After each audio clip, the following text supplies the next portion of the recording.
നടൻ വിനായകന് നേരെ കയ്യേറ്റം. ഹൈദരാബാദ് വിമാനത്താവളത്തിലെ CISF ഉദ്യോഗസ്ഥരാണ് കയ്യേറ്റം ചെയ്തത്.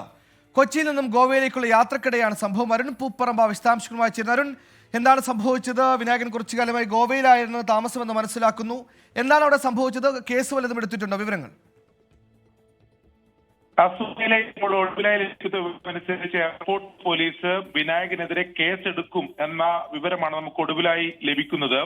അത് അങ്ങനെയാണെങ്കിൽ CISF ഉദ്യോഗസ്ഥർ വർദ്ധിച്ചു എന്ന തരത്തിലൊക്കെ ചാർജ് ചെയ്തിട്ടുണ്ടെങ്കിൽ ഗുരുതരമായിട്ടുള്ള വകുപ്പുകൾ ഉൾപ്പെടെ ചുമത്താനുള്ള സാധ്യതയുണ്ട്.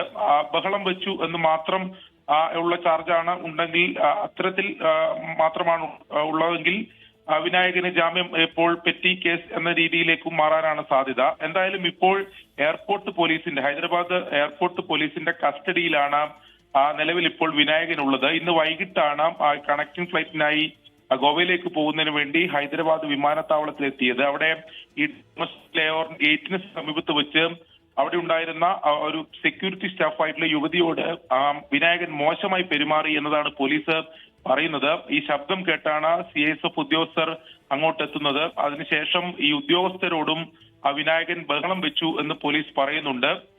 പിന്നീട് ഇവർ തമ്മിൽ ഒരു ഉന്തും തള്ളിലും കലാശിച്ചു. അതിനുശേഷമാണ് CISF ഉദ്യോഗസ്ഥർ അതിന്റെ നടപടിക്രമം എന്നോണം പോലീസിനെ വിളിച്ചു വരുത്തുകയും എയർപോർട്ട് പോലീസിനെ വിനായകനെ ുള്ളത്. എന്തായാലും വിനായകനെതിരെ കേസെടുക്കും എന്ന കാര്യം ഏകദേശം ഉറപ്പായിട്ടുണ്ട്. അതിൽ ഗുരുതരമായിട്ടുള്ള വകുപ്പുകൾ ഉൾപ്പെടെ ചുമത്തിയാൽ അത് വിനായകന് കുരുക്ക് മുറുകും എന്നതാണ് ഇപ്പോൾ നമുക്ക് ഒടുവിലായി ലഭിക്കുന്ന വിവരം. ആ കേസ് നിലവിൽ എന്തായാലും എടുത്തിട്ടില്ല എന്നതാണ്, കേസെടുക്കും എന്നതാണ് നിലവിൽ ഇപ്പോൾ എയർപോർട്ട് പോലീസിൽ നിന്ന് നമുക്ക് ലഭിക്കുന്ന വിവരം. സുഹൈൽ. ശരി, ഇനി പ്രേക്ഷകരുടെ ശ്രദ്ധ ദൃശ്യങ്ങളിലേക്കാണ്. കയ്യേറ്റ ശ്രമത്തിന്റെ ദൃശ്യങ്ങളിലേക്ക്.